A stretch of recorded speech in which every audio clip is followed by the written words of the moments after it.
Hello everyone, welcome to WBPSC success strategy by Unacademy. आज Indian national মুভমেন্টের best 500 কোশ্চেন্সের part 7 নিয়ে discuss করব। পার্ট 1 টু পার্ট 6 অলরেডি চ্যানেলে আপলোড হয়েছে, তার জন্য একটা স্পেশালি একটা প্লেলিস্ট করা হয়েছে। সেই প্লেলিস্ট ভিজিট করুন এবং আমাদের চ্যানেল নিয়মিত ভিজিট করুন, কারণ প্রত্যেকটা দিন আইএনএম এবং Indian polity, ancient history, current affairs এবং টপারদের ইন্টারভিউ নিয়মিত এই চ্যানেলে আপলোড হচ্ছে। WBPSC মিসেলেনিয়াস ও WBCS এর জন্য কি করে পার্সোনালি টেস্ট আপনার অ্যাপিয়ার হবেন, তার জন্য এই চ্যানেলে নিয়মিত টপাররা সাজেশন করছেন। টপারদের গাইডেন্স নিন এখান থেকে, তার টেলিফোনিক ইন্টারভিউ নেওয়ানো হচ্ছে আমাদের এখানে।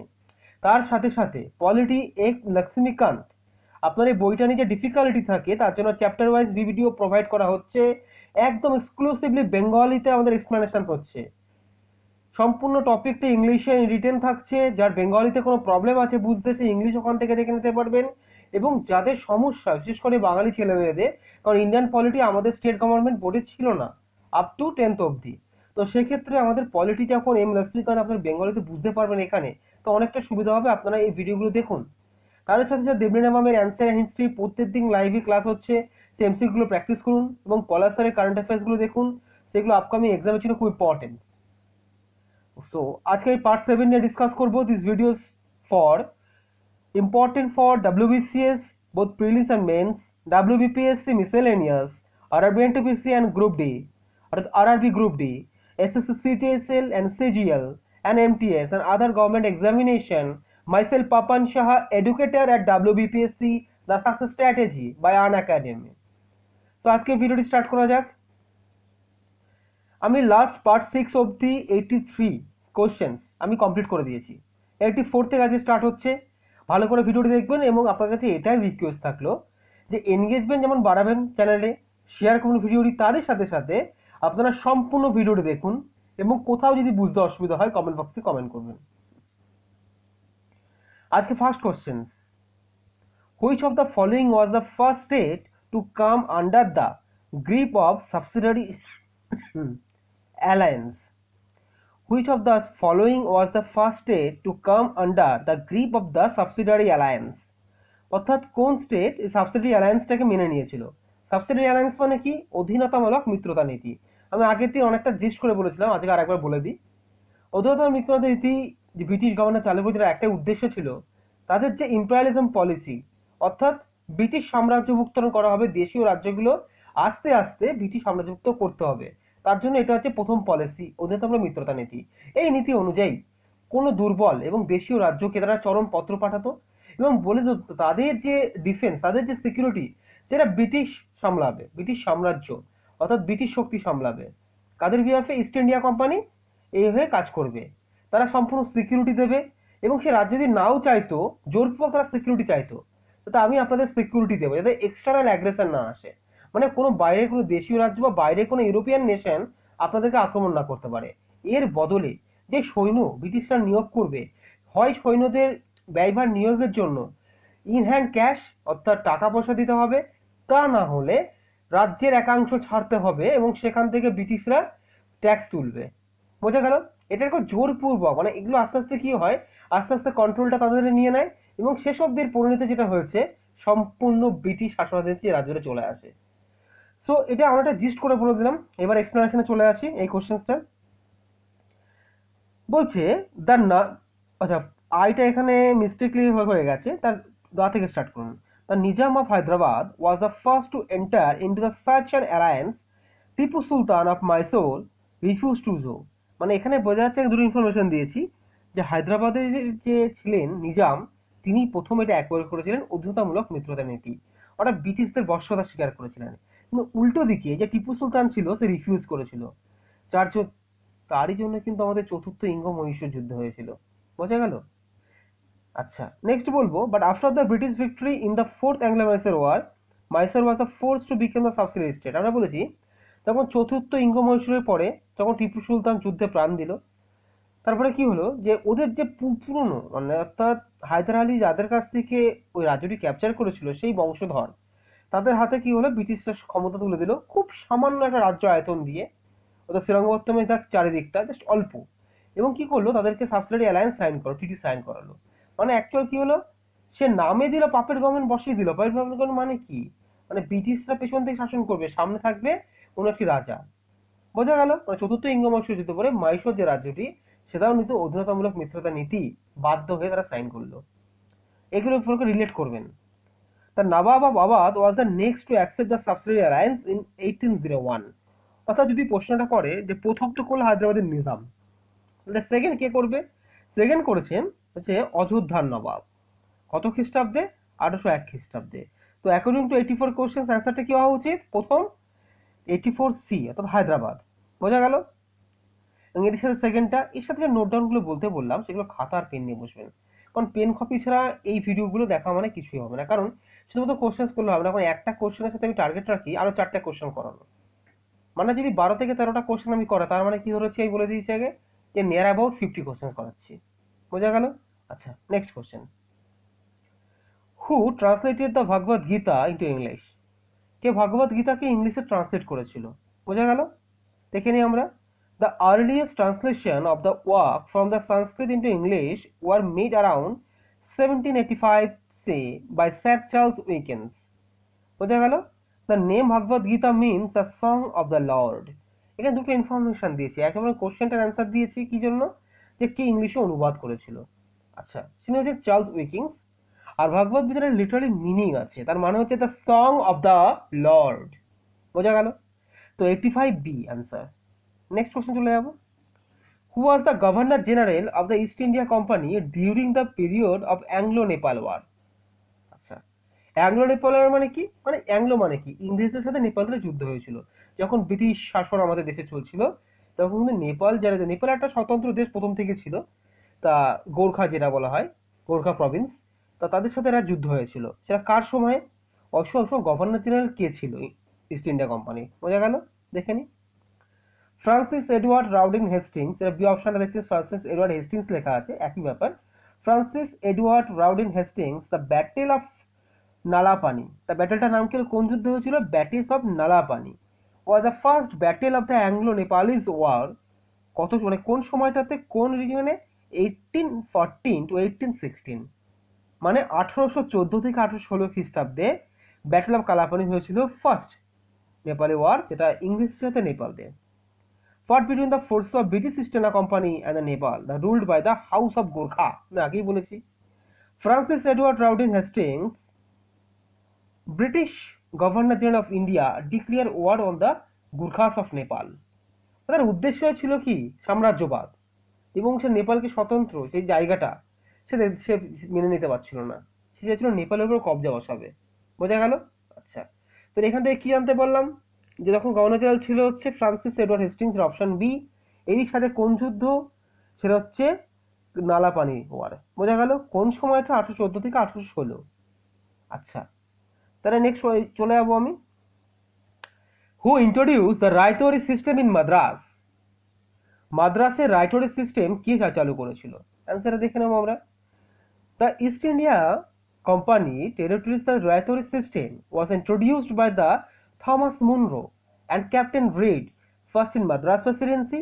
It was later extended to Bombay, parts of Bengal, Assam, Coorg, etc. This system was exactly opposite to the Jamindari system. আচ্ছা, আমি এখানে জাস্ট একটাই কথা বলবো, যে এইদিকে যেমন রায়তওয়ারি সিস্টেম ছিল, তখন বাংলা, বিহার, উড়িষ্যার কোন সিস্টেম ছিল? জমিনদারি সিস্টেম, যেটা পারমানেন্ট সেটেলমেন্টের একটা পার্ট। তো কিন্তু এই রায়তওয়ারি সিস্টেম শুধুমাত্র মাদ্রাসের সীমাবদ্ধ ছিল না, তার পরবর্তীকালে বম্বে, আসামের কিছু অংশ, বাংলার খুব সামান্য অংশ, এছাড়া কুক যে স্থানটি বললাম, সেসব স্থানে কিন্তু এই সিস্টেমটা চালু হয়। বোঝা গেল? আচ্ছা, এটা কে চালু করেছিল 87 কোশ্চেনটাতে? অ্যান্সার কি হবে? থমাস মুনরো, অর্থাৎ অপশন সি। আচ্ছা, next. When was the Calcutta Hindu college, যাকে আমরা প্রেসিডেন্সি ইউনিভার্সিটি বর্তমানে বলি, খুব রিনাউন্ড একটা ইউনিভার্সিটি, এস্টাবলিশড, মানে কত খ্রিস্টাব্দে হিন্দু কলেজ এস্টাবলিশমেন্ট হয়েছিল? আমরা দেখে নেবো এক্সপ্লানেশনটা। It was established as a Hindu college on January 20, 1817 in Calcutta. Raja Rammohn Roy, the great social reformer, headed its foundation committee. এটা কিন্তু রাজা রামমোহন রায়ের উদ্যোগে কিন্তু এটা হয়েছিল। বোঝা গেল? It was later renamed as a Presidency College in 1855. তাহলে একটা কোশ্চেন এখান থেকে বেরোতে পারে, যে কত সালে এর প্রেসিডেন্সি কলেজ হিসেবে আত্মপ্রকাশ করলো? 1855। It was placed under the control of the university of Calcutta in 1857। অর্থাৎ ক্যালকাটা ইউনিভার্সিটির আন্ডারে কবে আসলো এটা? 1857 খ্রিস্টাব্দে। এখানে ইনফরমেশনগুলো আরেকবার আমি রিক্যাপিচুলেট করছি আপনাদের সামনে, আরেকবার ব্রিফলি বলে দিচ্ছি। It was established Hindi college January 20, 1887। First information কার তত্ত্বাবধানে? রাজা রামমোহন রায়, তিনি কমিটির হেড ছিলেন, সোশ্যাল রিফর্মার তিনি একজন। তাকে আধুনিক ভারতের প্রতিকৃতি বলা হয়, তাদের প্রথম আধুনিক মানুষও বলা হয়, first modern man of India. Information রাজা রামমোহন সম্পর্কে। রাজা রামমোহন সম্পর্কে এই পরবর্তীতে যখন আরো আমি কোশ্চেন্স নিয়ে আসবো তার সম্পর্কে ইন ডিটেল বলে দেবো। বোঝা গেল রাজা রামমোহন থেকে অনেক কোশ্চেন্স হতে পারে, এখান থেকে কিছুটা ইনফরমেশন নিয়ে নিন। It was later renamed as presidency college in 1855। তো 1855 সালে এটা প্রেসিডেন্সি কলেজ হিসাবে আত্মপ্রকাশ করলো হিন্দু কলেজটি, এবং তারপর 1857 সালে এটা ক্যালকাটা ইউনিভার্সিটির আন্ডারে চলে আসলো। তো 88 কি হবে অ্যান্সারটা? 80 হবে বি। বোঝা গেল? নেক্সট কোশ্চেন চলে যাবো আমরা। Who was the first Indian to qualify for the Indian civil service? প্রথম কোন ভারতীয় ইন্ডিয়ান সিভিল সার্ভিস, যাকে আইসিএস তখন, আর আজকে তো Indian administrative service, IPS, IFS, অর্থাৎ ইউপিএসসি আমরা সেগুলো জানি, আইআরএস। তা আমরা আইএস বলতে ইন্ডিয়ান অ্যাডমিনিস্ট্রেটিভ সার্ভিস, সেটা তখন নাম কি ছিল? Indian civil service, ICS. তা প্রথম কোন ভারতীয় পাশ করেছিলেন? দেখে নেব অ্যান্সারটা। Satyendranath Tagore was the first Indian ICS officer. Indian civil service act 1870 went for the Indianisation for the civil service. কিন্তু দুটো ইনফরমেশন জেনে নিন। প্রথম ভারতীয় হিসাবে সত্যেন্দ্রনাথ টেগর, সত্যেন্দ্রনাথ ঠাকুর প্রথম আমাদের ইন্ডিয়ান সিভিল সার্ভিস পাশ করলেন। বোঝা গেল? আচ্ছা, তারপর প্রশ্নটা হচ্ছে এই সিভিল সার্ভিস যে পরীক্ষা নেওয়া হলো কোন অ্যাক্ট অনুযায়ী? 1870। হচ্ছে সিভিল সার্ভিস বলছে ইন্ডিয়ানাইজেশন অফ সিভিল সার্ভিস। বোঝা গেল? Service act of 1870 service. বোঝা গেল? আচ্ছা, ইন্ডিয়ানাইজেশন কেন বলছে? তার মানে ভারতীয়রা এই পরীক্ষায় অংশগ্রহণ করতে পারবেন। প্রথম কিন্তু ভারতীয়দের জন্য সিভিল সার্ভিস পরীক্ষা ছিল না, কিছু ক্লার্কিক্যাল জব ছিল, কিন্তু আস্তে আস্তে আমাদের যে ইন্ডিয়ান সিভিল সার্ভিস মানে সেখানে তখনকার দিনে সিভিল সার্ভিস ছিল ইন্ডিয়ান সিভিল সার্ভিস, সেখানে ভারতীয়রা আস্তে আস্তে অংশগ্রহণ করলো। বোঝা গেল? এর পরবর্তীকালে এই ইন্ডিয়ান সিভিল সার্ভিস নিয়ে অনেক কন্ট্রোভার্সি তৈরি হলো, এজ কমানো বাড়ানো নিয়ে। আগে ইনফরমেশন দিয়ে দিচ্ছি, সেগুলো নিয়ে ডিটেল ডিসকাস করবো নেক্সট ফোনে কোশ্চেন্সে। বোঝা গেল? অ্যান্সারটা কি হবে? 89C। Next question, who stopped Sati system in India? K Sati system stop করেছিল ইন্ডিয়াতে? অ্যান্সারটা তো অনেকেই বলে দেবেন যে রাজা রামমোহন রায়। একেবারে ভুল না, বাট এখানে যে অপশনগুলো দিয়েছে সেগুলো অনুযায়ী চলতে হবে। রাজা রামমোহনের সাথেও, রাজা রামমোহন রায়ের সাথেও কিন্তু আরেকজনের নাম কিন্তু জড়িয়ে আছে, তার নামটা আমরা জেনে নেব। সেটা হচ্ছে লর্ড উইলিয়াম বেন্টিক, তৎকালীন গভর্নর জেনারেল অফ ইন্ডিয়া। এবং লর্ড উইলিয়াম বেন্টিক সম্পর্কে আরেকটা ইনফরমেশন দিয়ে দিই, ইনি কিন্তু প্রথম গভর্নর জেনারেল অফ ইন্ডিয়া হলেন। 1833 সালে যে চার্টার অ্যাক্ট পাস হলো সেখানে বলা হলো গভর্নর জেনারেল অফ বেঙ্গল, এই পদটার নামকরণ নতুন করে করা হবে গভর্নর জেনারেল অফ ইন্ডিয়া। এবং উইলিয়াম বেন্টিক প্রথম প্রথম যখন চাকরি জয়েন করলেন as a governor general of Bengal, কিন্তু জাস্ট এক বছর না হতে হতেই যখন 1833-তে অ্যাক্ট পাস করলো, তখন 1833 থেকে তিনি as a governor general of India হিসেবে শপথ গ্রহণ করলেন, প্রথম গভর্নর জেনারেল অফ ইন্ডিয়া। বোঝা গেল? আচ্ছা, তাহলে এখানে এক্সপ্লেনেশন আরো ডিটেলস আছে, একটু জেনে নিই সতী সিস্টেম সম্পর্কে। The Bengal Soti regulation, which banned the Soti practice in all the jurisdiction of British India, was passed on December 4, 1829 by the Governor General Lord William Bentinck. The regulation described the practice of Soti is revolting to the feelings of the human nature. কারণ সতী বলতে আমরা কি বুঝি? মানে একজনের স্বামী যখন মারা যাবে, তার যে স্ত্রী ছিলেন তাকে কিন্তু ওই চেতাতেই একদম জীবন্ত দাহ করা হতো। মানে এর থেকে প্যাথেটিক হয়তো কিছু নেই। আমাদের ভাগ্য খুব ভালো, তখন আমাদের রাজা রামমোহনের মতো মানুষ, তার ঈশ্বরচন্দ্র বিদ্যাসাগরের মতো মানুষ, দেবেন্দ্রনাথ টেগরের মতো মানুষ জন্মগ্রহণ করেছিলেন। আরো মানুষের সবার নাম হয়তো নিতে পারলাম না এখন, তাদের জন্য আজকে আমরা এখানে আছি। এই যে পদ্মা প্রথা যে কতটা ভয়ঙ্কর সেটা আপনারা একবার নিজে ইমাজিন করে দেখুন। এখন জীবন্ত মানুষকে দাহ করা হচ্ছে শুধুমাত্র কুসংস্কারের বশে। আর আমি কারো সেন্টিমেন্ট নিয়ে কোনো কাজ শুনে কথা বলবো না, বাট এটা সম্পূর্ণ কিন্তু নিয়ন্ত্রণ করতো ব্রাহ্মণরা। আমার যারা ব্রাহ্মণ বন্ধু বা ব্রাহ্মণ সাবস্ক্রাইবার দেখছেন তারা প্লিজ কিছু মাইন্ড করবেন না, বাট এটা কিন্তু বাস্তবটাকে মেনে নিন। আমি আশা করবো কমেন্ট বক্সে কোনো উল্টোপাল্টা কমেন্টস তাদের এগেনস্টে কিছু বলবেন না, কারণ তাদের পূর্বজ কাজটা করেছিল, এখন বর্তমানে তারা কোনো কাজ করছেন না। তো এই জিনিসগুলো মেনটেন করবে কমেন্ট বক্সে। আচ্ছা, যেই আমি টপিকে চলে আসি, তা সতী সিস্টেম বলে দিলাম। তা কেন করা হতো জানেন তো? তখনকার দিনে খুব এজেড যারা লোক ছিল তাদের সাথে খুব টিনেজার মানে 7 থেকে 8 বছরের বাচ্চাদেরকে বিয়ে দেওয়া হতো। তাহলে কি হতো, দুদিন বাদে তো সে মারা যাবে লোকটি, একদম বয়স্ক 65+, 70+, 75+, এই এজে দেওয়া হতো। যখন সে মারা গেল, তো আমাদের যে কালচারাল রিয়ার্স যে আমাদের কিন্তু কি হয়, সেটা বিধবা হয়ে যায়, অর্থাৎ উইডো হয়ে যায়। তখন তাকে কি হতো, তাকে স্বামীর সাথে মেরে ফেলা হতো শুধুমাত্র তার সম্পত্তির লাভে। কারণ সম্পত্তি তৎকালীন যে গ্রামের মাথা ছিল তারা সেটা আত্মসাৎ করতে পারবে। পুরো সিস্টেমটা বোঝাতে পারলাম তো? কোনো কিছু কিন্তু কারণ ছাড়া হয় না, তার পেছনে একটা বড় কারণ কাজ করে, বড় উদ্দেশ্য কাজ করে। তা এখানে যখন লর্ড উইলিয়াম বেন্টিকের নাম বললো, আর একজনের নাম বলতেই হবে, রাজা রামমোহন রায়। সেটা নেক্সট পার্টে দেখুন। It was due to the efforts of Raja Rammohn Roy that Lord William Bentinck abolished the Sati system 1829। রাজা রামমোহন রায় কিন্তু প্রথম আওয়াজ তুলেছিলেন। অফিসিয়াল কাজটা লর্ড উইলিয়াম বেন্টিক অবশ্যই পাশ করেছিলেন, বাট প্রথম যে জনমত গড়ে তোলা, সবাইকে বোঝানো যেটা সিক্স সিস্টেম নয়, সতী সিস্টেম, তিনি কিন্তু প্রথম আওয়াজ তুলেছিলেন রাজা রামমোহন রায়। আচ্ছা, নেক্সট কোয়েশ্চেন চলে যাব। হু এস্টাবলিশ দ্য তত্ত্ববোধিনী সভা? এখানে স্টুডেন্ট একটু কনফিউজ হয়ে যায়। তত্ত্ববোধিনী সভা, তত্ত্ববোধিনী পত্রিকার মধ্যে দেখুন, এখানে সভা বলেছি, তত্ত্ববোধিনী যদি পত্রিকাও তো আগেই বলে দিচ্ছি, রাজা রামমোহন রায় তিনি প্রথম চালু করেছিলেন তত্ত্ববোধিনী পত্রিকা। তত্ত্ববোধিনী সভা যখন বলবো তখন কিন্তু অ্যান্সারটা পাল্টে যাবে। অ্যান্সারটা কি হবে, দেবেন্দ্রনাথ টেগর। আচ্ছা, এখানে একটা ইনফরমেশন জেনে নিই। অন 6 অক্টোবর 1839, এই সালটা কিন্তু প্রচুর দেয় তত্ত্ববোধিনী যে সভাটা কত খ্রিস্টাব্দে প্রতিষ্ঠা হয়েছিল। আচ্ছা, on 6 October 1839 Debendranath Tagore established Tattwabodhini. আচ্ছা, তার মধ্যে তত্ত্ববর্ণিনী, সেটা হচ্ছে তত্ত্ববোধিনী বলতে পারি, বা এই স্পেলিংটাও ঠিক আছে। Which was shortly thereafter rename the Tattvabodhini, অর্থাৎ তথ্য যেটা হয়েছে না ভার্জিনী। আচ্ছা, এই যে নামটা প্রথমে যেটা বললাম সেটা কখনোই নেই, তার পরে কিন্তু রিনেম হয়ে গেছিল তত্ত্ববোধিনী। তত্ত্ববোধিনী মানে কি, ট্রুথ সিকার, যারা সত্য খোঁজে, বোঝা গেল? আচ্ছা, initially confined to immediate members of the Tagore family. In 2 years it mustered over 500 members. মানে যখন দেবেন্দ্রনাথ ঠাকুর শুরু করলেন, এটা টেগর ফ্যামিলির মধ্যে একটা সীমাবদ্ধ ছিল, কিন্তু দেখা গেল 2 বছরের মধ্যেই এটা প্রায় 500 মেম্বার ছাড়িয়ে গেল, বোঝা গেল? আচ্ছা, এই তত্ত্ববোধিনী সম্পর্কে আরো কোশ্চেন আসবে, আরো ডিটেলসে বলবো। তত্ত্ববোধিনী পরবর্তীকালে লিডারশিপ চেঞ্জ হয়ে যায়, সে সম্পর্কেও বলবো, বোঝা গেল? আচ্ছা, নেক্সট কোশ্চেন চলে আসি। Who started the first news paper in India? কোশ্চেনটাতে কতগুলো পরীক্ষা আসছে, আপনি যদি কোশ্চেনটা স্টার মার্ক দিয়ে রাখুন।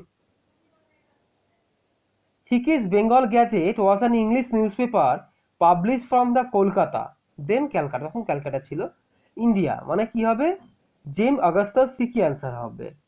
ইট was the first major news paper in India, started in 1780। ভাবুন তাহলে, 1780 খ্রিস্টাব্দে চালু করেছিল। It was publish for the 2 years, এটা 2 বছরের জন্য পাবলিশ হয়েছিল। Founded by the James Augustus Hicky, a highly eccentric বলছে আইরিশম্যান, বোঝা গেল? Who had previously spend 2 years in jail for debate. তিনি কিন্তু এই পত্রিকায় ব্রিটিশদের সমালোচনা করতেন, যাকে কিন্তু তাকে 2 বছর জেলও কাটতে হয়েছিল। তাহলে অ্যান্সারটা কি হলো, প্রথম পাবলিশ করেছিল news paper James Augustus Hicky, একজন আইরিশম্যান। এই এক্সট্রা ইনফরমেশনগুলো কিন্তু নোট ডাউন করতে। কত খ্রিস্টাব্দে? 1780 খ্রিস্টাব্দে। কোথায় পাবলিশ শুরু করেছিল? এখন দিনে কলকাতা, তখন দিনে ক্যালকাটাতে, বোঝা গেল?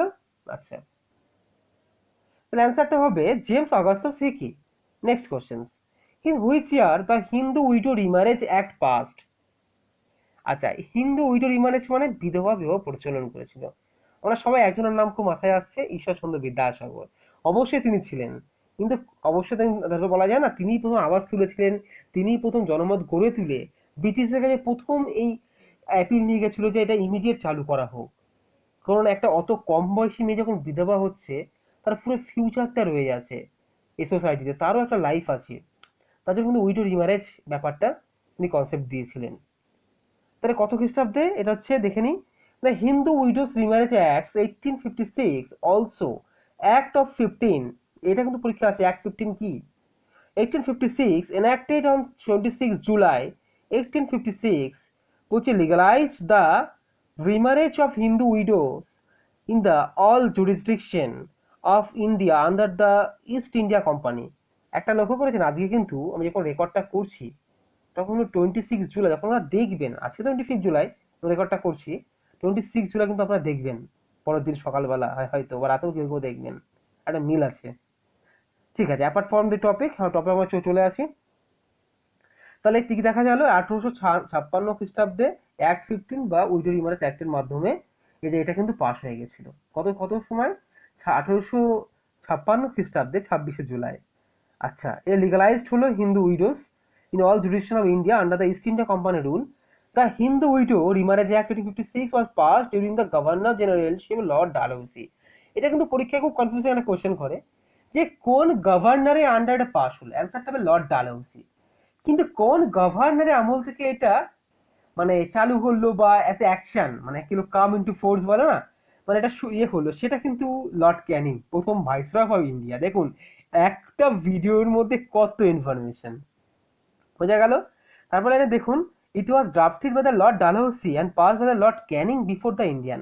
মানে ড্রাফট করলো কিন্তু পাস্ট হলো এবং যেটা চালু করা হলো যেটা বলা হয় সেটা কিন্তু লর্ড ক্যানিং, প্রথম ভাইসরয় অফ ইন্ডিয়া, বোঝা গেল। It was in 1854 that Vidyasagar began his campaign for the Udu Remarriage। আমি বললাম তার নামটা ছাড়া হয়তো আজকে এই বিধবা বিবাহ প্রচলনটা হতোই না। তিনি প্রথম ক্যাম্পেইন চালু করলো। তিনি নারী শিক্ষা বলতে তার অবদান কিন্তু অসামান্য, মানে কি বলবো, সামান্য মানে বললেও তো কোনো, অসামান্যের থেকে অনেক বেশি। নারী শিক্ষার প্রতি তার অবদান প্রচুর। এই মানুষটি সম্পর্কে যখন কোশ্চেন আসবো আরো ডিটেলসে এই মানুষ সম্পর্কে বলবো। ঈশ্বরচন্দ্র বিদ্যাসাগর, রাজা রামমোহন রায়, আমাদের যে প্রাচীন মুনি আছেন, আমাদের মহাপুরুষরা আছেন, তাদের সম্পর্কে বলবো। তাহলে অ্যান্সারটা কি হলো? 93A। নো, এক্ষুনি 93A বলে দিলাম না, 93 হবে। এখানে অপশনটা যখন বলেছিলাম, যখন করেছিলাম সেটা বাই মিস্টেক 1756 হয়ে গেছে। আবারও বলছি 93 অ্যান্সার কিন্তু এ হবে, বাই মিস্টেক ওটা ওখানে চলে এসছে, একটু রেকটিফাই করে নেবেন, ঠিক আছে। In which year Calcutta, Bombay and the Madras university were established. বোঝা গেল কত খ্রিস্টাব্দে বম্বে মাদ্রাস ইউনিভার্সিটি এস্টাবলিশ করেছিল সেটা দেখে নিই আমরা।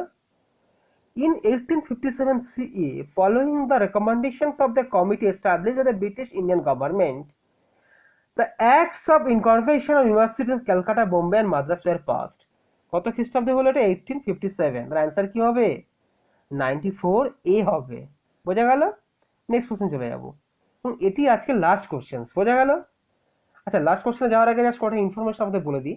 আপনারা ভিডিও দেখছেন, ভিউ করছেন, বাট কোনো ফিডব্যাক নেই। আচ্ছা, ভালো লাগলো না খারাপ লাগলো সেটা বলতে হবে কমেন্ট বক্সে।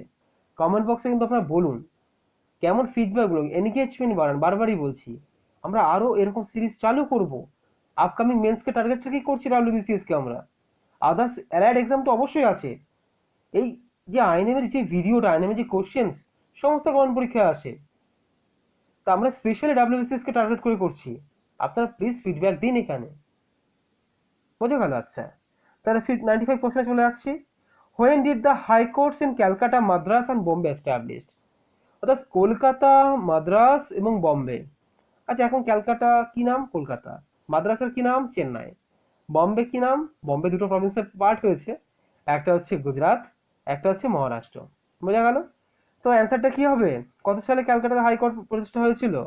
মাদ্রাস বম্বে একই সালে। অ্যান্সারটা হবে 1862। আগেই বলে দিয়েছি অ্যান্সারটা, না? আচ্ছা, বলে দিই, এক্সপ্লেনেশনটা করি। British India's three presidency towns of Madras, Bombay and Mumbai and Calcutta were each granted at High Court by the letters patent which dated 26 June 1862. The letters patent were issued by the Queen Victoria under the authority of the British Parliaments in the High Courts Act 1861. অর্থাৎ এই যে জিনিসটা যে প্রতিষ্ঠা হয় তার জন্য তো একটা অ্যাক্ট পাস করতে হবে। সেটা কোন অ্যাক্ট? 1861। অ্যাক্ট কোথা থেকে পাস হয়েছিল সেটা দেখে নিন। The letters patent were issued by Queen Victoria under the authority of the British parliaments, বোঝা গেল। তার 95 অ্যান্সারটা কি হবে? 95B হবে, বোঝা গেল। This is the end of the video. Video যদি অবশ্যই ভালো লাগে তাহলে অবশ্যই আমাদের লাইক করবেন, যদি ভালো না লাগে তাহলে এই কমেন্ট বক্সে আপনাদের কেমন খারাপ লাগলো, কোন জায়গাটা খারাপ লাগলো একটু বলবেন। ওই পার্টে আমরা রেকটিফাই করে কাজ করব। আশা করি আপনাদের কিছু সাহায্য করতে পেরেছি এবং আরও এরকম ভিডিওস নিয়ে আসবো আপনাদের জন্য এক্সক্লুসিভলি। আমাদের চ্যানেলের প্রত্যেকটা এডুকেটার এর উপরে কাজ করছে, তারা সাব টপিক মানে টপিক ওয়াইজ ভিডিও নিয়ে আসবে। বোঝা গেল? আমাদের সমস্ত ভিডিওস দেখুন এবং এর আগে যে 6টি পার্ট, এই ভিডিও যদি প্রথম কেউ দেখে থাকেন তার ক্ষেত্রে বলছি 6টি পার্ট আগে দেখে নিন। আমরা পরপর চ্যাপ্টার ওয়াইজ মিক্সিং কোশ্চেন করছি, কিন্তু আইএনএম এর A to Z আমাদের আপনাদের কমপ্লিট হয়ে যায়। এর বাইরে কোশ্চেন থাকতে পারে না, কারণ আমি যখন একটা কোশ্চেন করি তার মানে আরো 5টা কোশ্চেন হয়ে যাচ্ছে, আরো মিনিমাম 3-4টে হয়ে যাচ্ছে। বোঝা গেল? মানে 500 সিরিজ দিয়ে কমপ্লিট করে মিনিমাম 2000 কোশ্চেন করিয়ে দিচ্ছি, মানে এক্সট্রা ফ্যাক্টস দিয়ে। বোঝা গেল? এই চ্যানেলে নতুন হলে অবশ্যই সাবস্ক্রাইব করবেন and stay safe, stay tuned. Thank you.